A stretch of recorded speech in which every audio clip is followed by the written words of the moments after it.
Bismillahirrahmanirrahim. Good morning, Assalamu alaikum student. Today is Tuesday, 8th December 2020. Today the topic is theorems related with area. Today we are going to solve exercise 16 review exercise. The question number 2. The statement of question number 2 is find the area of the following. Here is in question number 1 part question number 2 part 1. The shape of a rectangle is given in which the length of the rectangle is given which is 6 centimeter and the breadth of the rectangle is also given which is 3 centimeter. We have to find the area of the rectangle. So in solution we will write the givens.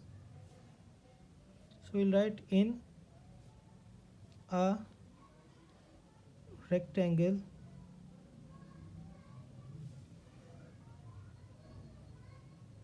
length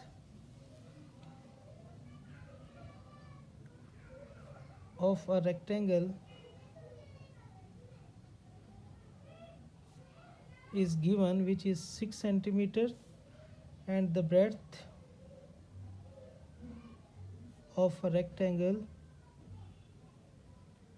is also given which is 3 centimeter. We have to find the area of a rectangle.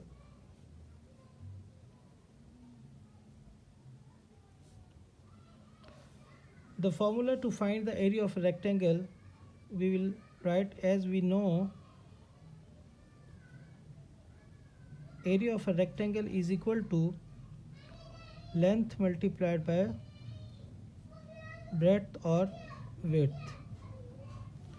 So by putting the values of length of a rectangle which is 6 centimeter, we will write here 6 centimeter multiplied by, then we will put the value of breadth of rectangle which is 3 centimeter.